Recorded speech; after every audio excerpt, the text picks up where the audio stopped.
കൈമൾജി, ഇപ്പോൾ കേരളം തെരഞ്ഞെടുപ്പിലേക്ക് പോവുകയാണ്. ഇപ്പോൾ യുദ്ധമൊക്കെ നടക്കുകയാണ്. കേരളത്തിലെ യുദ്ധം LDFയും UDFും പിന്നെ BJPയും തമ്മിലുള്ള NDAയും തമ്മിലുള്ള യുദ്ധമാണ്. ഈ യുദ്ധത്തിൽ ആരാ ജയിക്കാൻ പോകുന്നത്? ഇപ്പോൾ പറയാൻ അല്പം ബുദ്ധിമുട്ടുള്ളൂ. പക്ഷേ പിണറായിക്കെതിരെ വലിയ ഒരു അത് തന്നെയാണ് ഭരണവിരുദ്ധ വികാരം ഉണ്ടല്ലോ. വികാരം ഇപ്പോൾ ഇന്നലെ മാതൃഭൂമിയുടെ സർവേ വന്ന ദിവസമാണ്.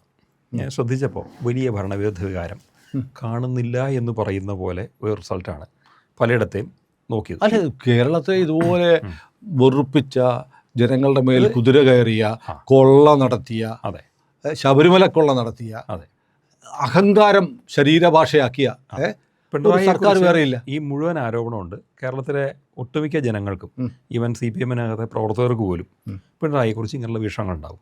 പക്ഷേ അപ്പം ഒരു വശത്ത് പിണറായി വില്ലനാണെങ്കിൽ മറുവശത്ത് ദൈവമായിട്ട് വരേണ്ടത് ആരാണ് എന്നവർ നോക്കുമ്പം UDF വരും. ആ UDFൽ കുഞ്ഞാലിക്കുട്ടിയുണ്ട്, മുസ്ലിം ലീഗുണ്ട്, ജമാഅത്ത് ഇസ്ലാമി ഉണ്ട്. ഈ ചിന്ത വരുന്ന നിമിഷം തന്നെ ആ ഭരണവിരുദ്ധകാരെ അലിഞ്ഞില്ല ഉണ്ടാവുന്നുണ്ട്. ഒരു പരിധിവരെ അതാണ്. ഇത്തവണ നമ്മൾ വിചാരിക്കുന്ന മുമ്പത്തെ പോലത്തെ ഒരു രീതി ഇലക്ഷൻ അല്ലത്. മുൻകാലങ്ങളിൽ A or B എന്ന് മാത്രമേ ഉള്ളൂ. LDF അല്ലെങ്കിൽ UDF, ഇത് അങ്ങോട്ടും ഇങ്ങോട്ടും. കഴിഞ്ഞ 10 കൊല്ലമായിട്ട് ആ ഇലക്ഷൻ തെറ്റിക്കഴിഞ്ഞു, ആ ഒരു ഇക്വേഷൻ തെറ്റിക്കഴിഞ്ഞു. LDF തന്നെ ഭരിക്കുകയും UDFന് പവർഫുള്ളായിട്ട് വരാൻ പറ്റാതിരിക്കുകയും ചെയ്യുന്നൊരവസ്ഥ. UDFന് വരണമെങ്കിൽ അതിനുള്ള 1000 സാഹചര്യങ്ങൾ വാസ്തവത്തിൽ കേരളത്തിലുണ്ട്. എന്തൊക്കെ നോക്കിയാലും ഭരണത്തിൽ ഉള്ള അഴിമതികൾ, നിയമനത്തിലെ പ്രശ്നങ്ങൾ, പെൻഷൻ പ്രശ്നം, ശമ്പള പ്രശ്നം, സാമൂഹികമായിട്ടുള്ള മറ്റു പ്രശ്നങ്ങൾ, അക്രമങ്ങൾ, ഇതിനൊക്കെ പുറമെ കറണ്ട് ചാർജ് കൂട്ടുന്നത്, ഇതെല്ലാം ഓരോ ഇൻഡിവിജ്വൽ എടുത്ത ഓരോന്നും പ്രശ്നം തന്നെയാണ്. ഇത്തരം പ്രശ്നങ്ങളുണ്ടെങ്കിൽ ഇതിൽ 100-1 പ്രശ്നം മതി ഒരു പ്രതിപക്ഷത്തിന് അത് മുതലെടുത്ത് അധികാരത്തിൽ വരാൻ. ഇതിനെല്ലാത്തിനും ഉപരിയാണ് ഏറ്റവും കൂടുതൽ വലിയൊരു സമൂഹം, പ്രത്യേകിച്ച് ഇടതുപക്ഷത്തിൻ്റെ വോട്ട് ബാങ്കായിട്ടുള്ള ഹിന്ദുക്കൾക്കിടയിൽ പ്രതിഷേധം ഉണ്ടാക്കിയേക്കുന്നത് ശബരിമലയുമാണ്. ഇതെല്ലാം മുന്നിൽ നിൽക്കുമ്പോഴും UDF വരുമോ എന്ന് ചോദിച്ചാൽ ബുദ്ധിമുട്ടുകൾ കാണുന്നുണ്ട്. എളുപ്പമല്ല. UDFനും LDFനും ഇടയ്ക്ക് ഓക്കെ, ഇതിൽ രണ്ടിലൊരാൾ വരും പതിവ് പോലെ എന്ന് വേണം വയ്ക്കാം. കാരണം NDA ഉറപ്പിച്ചിപ്പോൾ പറയാൻ പറ്റുന്നില്ല. അത് പറ്റുന്നില്ല. ഇത് പറ്റുന്നില്ല എന്നുള്ളതിന് പുറകിൽ 2-3 ഫാക്ടേഴ്സ് ഉണ്ട്. ഒന്നാമത്തെ കാര്യം LDF or UDF, ഈ 2 എണ്ണത്തിൽ ഒന്നേ വരുള്ളൂ, ഇല്ലെങ്കിൽ ഒന്നിനെ ചാൻസ് ഉള്ളൂ, ഇല്ലെങ്കിൽ ഒന്ന് രണ്ടിലൊന്നേ ബലമായിട്ട് വരൂ. ആ ചിന്ത മാറി. അത് മാറിയിട്ട് ഇപ്പോൾ പലരും എന്നോട് പറഞ്ഞറിയോ, അതിപ്പോൾ ആരെന്ന് പറയാൻ പറ്റില്ല, BJPക്ക് കിട്ടുന്ന വോട്ട് സീറ്റ് അനുസരിച്ചിരിക്കും എന്ന് പറയും. അങ്ങനെ ട്രെൻഡ് മാറിയിരിക്കുന്നു. ആ ട്രെൻഡ് മാറി എന്ന് പറഞ്ഞാൽ തൂക്കുമന്ത്രിസഭ വരില്ലേ എന്ന് കേരളത്തിലെ ഒട്ടുമിക്ക ജനങ്ങളും സംശയിച്ചു തുടങ്ങിയ അവസ്ഥ. അത് എന്നോട് ചിലരും പറഞ്ഞു കേട്ടോ. കേരളത്തിൽ ഇത്തവണ LDF UDF മാറിയിട്ട് ചിലപ്പോൾ ഒരു 5-6 മാസം ഗവർണർ ഭരിച്ചേക്കും. അങ്ങനെ പോലും ചിന്തിക്കാം. നമ്മൾ പഞ്ചായത്ത് ഇലക്ഷൻ റിസൾട്ട് നോക്കുക. 7 ജില്ലകൾ കിട്ടിയിരിക്കുന്നത് LDFന്, 7 ജില്ലകൾ UDFന്. ശരിയാ, 14 ജില്ലയുള്ളൂ, പപ്പാതി എടുത്തു. അതിനകത്ത് ഡിവിഷൻസിൻ്റെ നോക്കുകയാണെങ്കിൽ 84 സീറ്റോളം UDFന് കിട്ടേണ്ടതായിട്ടാണ് അതിൽ വന്നേക്കുന്നത്. അങ്ങനെ വരുമ്പോൾ ഒരു 70-ന് താഴെ മാത്രമേ, 60 താഴെ മാത്രമേ ഒരു പക്ഷേ UDFന് കിട്ടുള്ളൂ, LDFന് കിട്ടുള്ളൂ. അങ്ങനെ വരുമ്പോഴും ഒരു ചെറിയ പ്രശ്നമുണ്ട്.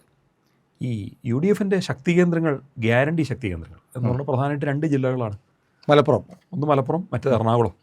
ഈ 2 ജില്ലയാണ്. മലപ്പുറം എന്ന് പറയുമ്പോൾ UDF എന്ന് പറയണ്ട, അത് ലീഗിൻ്റെ ജില്ലയാണ്. അതെ, ലീഗ് എവിടെ പോയി നിന്നാലും മലപ്പുറം അതിൻ്റെ കൂടെയാണ്. കോൺഗ്രസ്സിന് അല്ലെങ്കിൽ UDFന് സ്വന്തം നിലയ്ക്ക് ലീഗിൻ്റെ സഹായമില്ലാതെ മുന്നിൽ നിൽക്കുന്നത് എറണാകുളം ജില്ലയാണ്. അത് പൊതുവെ ആ ട്രെൻഡ് എപ്പോഴും ഉണ്ടാവാറുണ്ട്.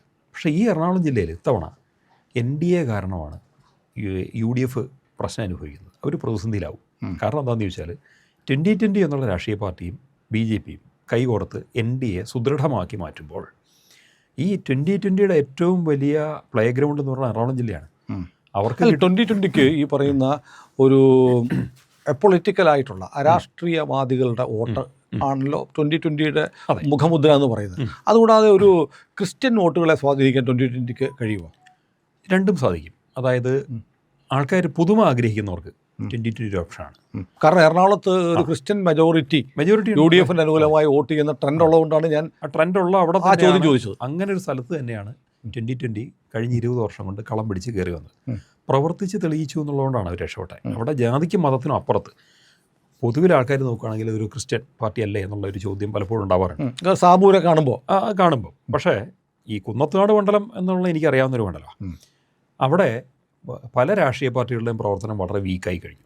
കാരണം വേറൊന്നുമല്ല, അവർ 2020-ക്കാണ് ജനങ്ങൾ പൊതുവായിട്ട് അവിടെ വോട്ട് ചെയ്യുന്നത്. കേരളത്തിൽ CPM-ന്റെ ചെങ്കൊടിയും കോൺഗ്രസിൻ്റെ മൂവർണ്ണക്കൊടിയും ഒരുമിച്ച് കെട്ടി ഇന്ത്യ മുന്നണി പ്രവർത്തിച്ച ഏക സ്ഥലം കുന്നത്തുകാടാണ്. അതെ അതെ, പഞ്ചായത്ത് ഇലക്ഷൻ. അതെ, പഞ്ചായത്ത് ഇലക്ഷൻ.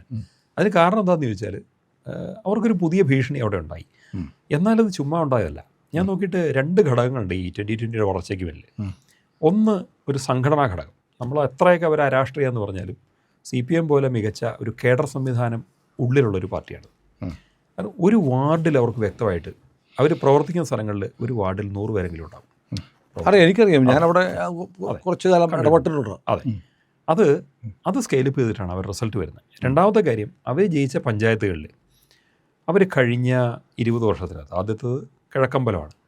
ആദ്യഘട്ടത്തിൽ ഏത് പഞ്ചായത്തും പോലെ സാമ്പത്തിക ബുദ്ധിമുട്ട് മറ്റുള്ളതുകൊണ്ട് ഞാൻ തന്നെ ഒരിക്കൽ സബിയൊക്കെയായിട്ട് സംസാരിച്ചു. ഞാൻ ചോദിച്ചു, എന്താണ് നിങ്ങളുടെ മോഡൽ? CSR ആണോ? നമ്മൾ CSR വളരെ കുറച്ചേ ഉള്ളൂ, വലിയ കാര്യമൊന്നുമില്ല. അപ്പോൾ പഞ്ചായത്തിൻ്റെ അനാവശ്യ ചിലവുകൾ ഒഴിവാക്കുക, ആവശ്യമുള്ളതിലേക്ക് മാത്രം ഫണ്ട് ഡൈവേർട്ട് ചെയ്യുക. ഇതാണ് ആദ്യം സ്വീകരിച്ചത്. അങ്ങനെ വന്നപ്പോൾ ആദ്യഘട്ടത്തിൽ അവർ ഫണ്ടുകൾ കൃത്യമായിട്ട് ഉപയോഗിക്കേണ്ടത് ഉപയോഗിച്ച് പഞ്ചായത്തിൻ്റെ യഥാർത്ഥ പ്രശ്നങ്ങളെ ഐഡൻറ്റിഫൈ ചെയ്ത് അതങ്ങ് പരിഹരിച്ചു. രണ്ടാം ഘട്ടമായപ്പം കുറച്ചുകൂടി വികസനം എന്നുള്ളതിലേക്ക് വന്നു. എനിക്ക് തോന്നുന്നു ഈ 2020 കുറിച്ച് നമുക്ക് സെപ്പറേറ്റ് എടുക്കാം. 2020 ഒരു ചർച്ച ചെയ്യപ്പെടേണ്ട ഒരു വിഷയമാണ്, ഒരു പ്രതിഭാസമാണ്. അതെ, പ്രതിഭാസമാണ്. അത് നമുക്ക് എനിക്ക് തോന്നുന്നത് ഈ മൊത്തത്തിലുള്ള കേരളത്തിൻ്റെ ഒരു സിനാറിയോ ചർച്ച ചെയ്യുന്ന കൂട്ടത്തിലല്ല. 2020-യെ കുറിച്ച് അവരുള്ളതുപോലെ ഒരു നമുക്ക് ഒരു സെപ്പറേറ്റ് ഒന്ന് സംസാരിക്കാം, എടുക്കാം. തീർച്ചയായിട്ടും. ഇത് പറയാൻ കാരണം എന്താണെന്ന് ചോദിച്ചാൽ 2020 കിഴക്കമ്പലത്തുണ്ടാക്കിയ റിസൾട്ടാണ് അവരുടെ വളർച്ചയ്ക്ക് കാരണം. അതെ, ഇത് ഒബ്സർവ് ചെയ്യുന്നത് ആദ്യം കാണുന്നവരാ എറണാകുളം ജില്ലക്കാരാ. അതുകൊണ്ട് തന്നെ എറണാകുളം ജില്ലക്കാരിൽ ആ മാറ്റം വന്നു. അവിടെ ജാതി ഏത് മതം എന്നുള്ളത് കൂടുതൽ ആ മാറ്റം വന്നു. അതിനകത്ത് മുസ്ലിംസ് ഉണ്ട്, ഹിന്ദുക്കളുണ്ട്, ക്രിസ്ത്യാനികളുണ്ട്. ഭൂരിപക്ഷം ക്രിസ്ത്യാനികളായിരിക്കും. സ്വാഭാവികമായിട്ടും ക്രിസ്ത്യൻ സമൂഹം BJPയുടെ അടുത്തുകൊണ്ടിരിക്കുന്ന സമയത്ത് അത് പല റോഡുകളിൽ കൂടി അങ്ങോട്ട് എത്തുന്നു. ഒന്ന്, റോമൻ കത്തോലിക്ക സമൂഹത്തിനകത്തുണ്ടായിരിക്കുന്നൊരു മാറ്റം. അവിടെ ഷോൺ ജോർജും PC ജോർജും പ്രധാന ഘടകങ്ങളാണ്. അതുപോലെ തന്നെ കേരളത്തിൽ മൊത്തത്തിൽ ലവ് ജിഹാദിൻ്റെ ഇഷ്യൂ വന്നത്, അത് ഏറ്റവും കൂടുതൽ ചർച്ച ചെയ്യപ്പെടുന്നത് നമുക്ക് തോന്നും ഹിന്ദുക്കളാണ് ചർച്ച ചെയ്യുന്നത്. അല്ല, പള്ളികളിലാണ് കൂടുതൽ ചർച്ച വന്നത്. ഒരു പള്ളിയിലച്ഛൻ്റെ പ്രസംഗം പോലും എനിക്ക് വിവാദമായൊരു സംഭവം ഓർമ്മയുണ്ടല്ലോ. അപ്പോൾ ക്രിസ്ത്യൻ കമ്മ്യൂണിറ്റി വളരെയധികം ഫ്രൈറ്റൻഡാണ്.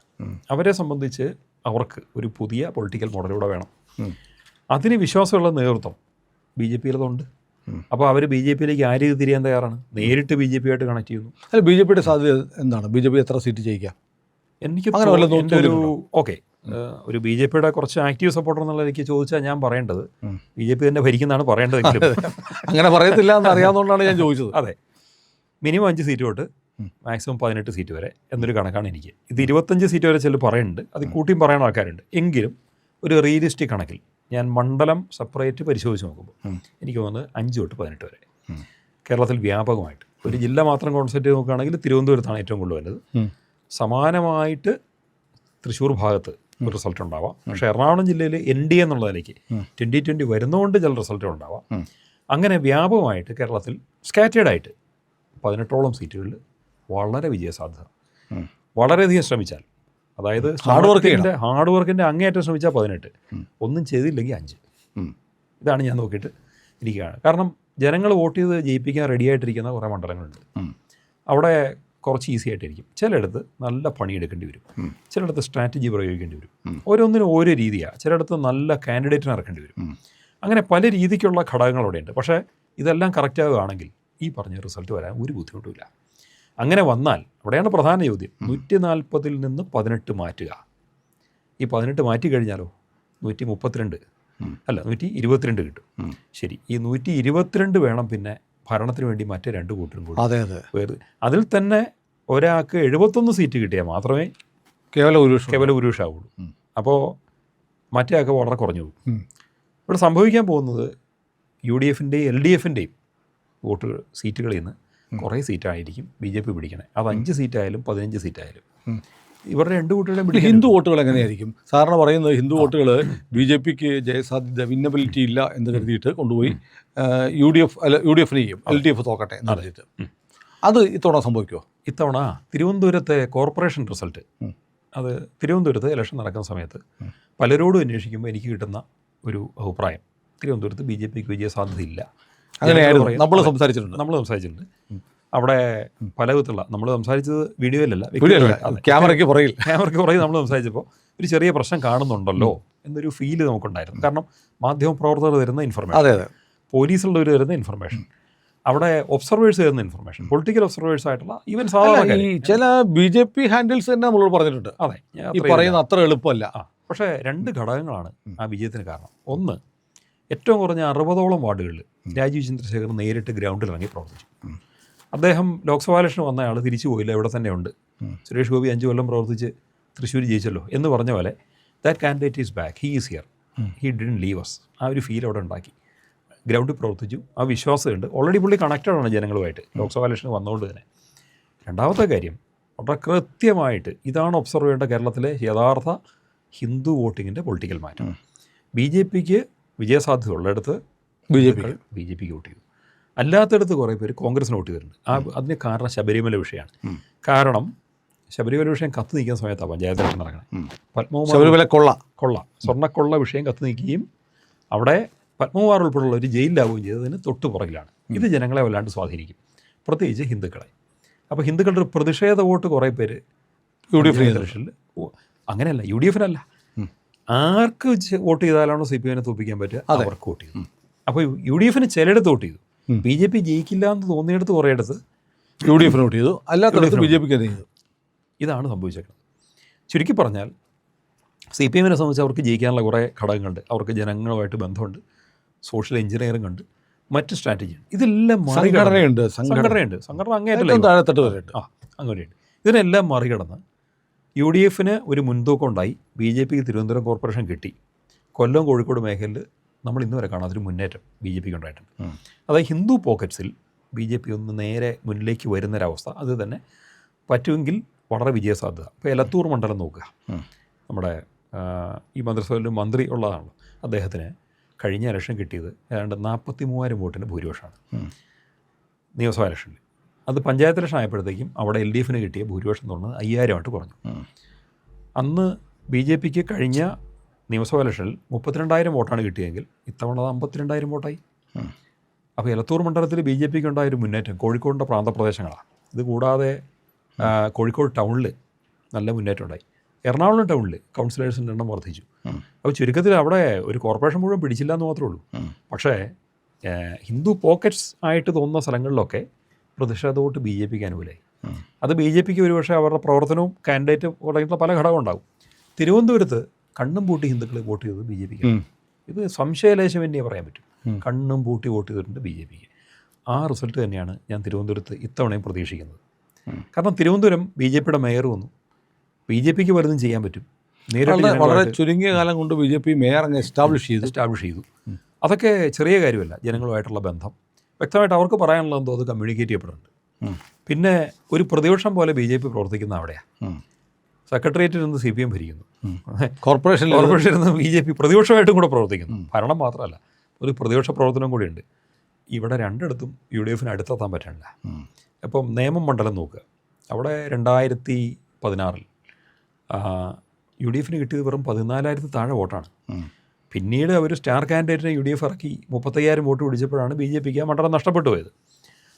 അത് പക്ഷേ ഇനി മുരളീധരൻ അവിടെ ഒന്നും മത്സരിക്കുന്ന എനിക്ക് തോന്നുന്നില്ല. ആ നിയമത്ത് BJPക്കെതിരായിട്ട് ഒരു സ്റ്റാർ കാൻഡിഡേറ്റിനെ UDFന് ഇറക്കാൻ പറ്റും തോന്നുന്നില്ല. ഇറക്കിയാലും ജനങ്ങൾ വോട്ട് ചെയ്യുമെന്ന് തോന്നുന്നില്ല. രാജീവ് ചന്ദ്രശേഖരൻ അവിടെ രാജീവ് ചന്ദ്രശേഖരനേക്കാളും വലിയ സ്റ്റാറൊന്നും ഇനി കേരളത്തിൽ ഇല്ല. അതെ, അദ്ദേഹത്തിന് സുനിശ്ചിതമാണ്. പിന്നെയുള്ള 2 മണ്ഡലവും കൂടി, അവിടെ മൊത്തം ടൗണിൽ തന്നെ 4 മണ്ഡലങ്ങളുണ്ട് BJPക്ക് വിജയസാധ്യതയുള്ളത്. തിരുവനന്തപുരം സെൻട്രലുണ്ട്, വട്ടിയൂർക്കാവുണ്ട്, കഴക്കൂട്ടുണ്ട്. കഴക്കൂട്ടത്ത് നേമത്ത് രാജീവ് ചന്ദ്രശേഖർ ജയിക്കുമ്പോൾ കഴക്കൂട്ടത്ത് മുരളീധരൻ ജയിച്ചിരിക്കും. യാതൊരു സംശയമില്ല. അതിൻ്റെ പണി നന്നായിട്ട് വൃത്തിയായിട്ട് നടക്കും. അതെ, അദ്ദേഹം അടിത്തട്ടി പ്രവർത്തിക്കുന്നത് ജയിക്കാനും പറ്റും. പിന്നെ വട്ടിയൂർക്കാവ് BJPക്ക് വളരെയധികം ഗ്രൗണ്ട് അവിടെയുണ്ട്.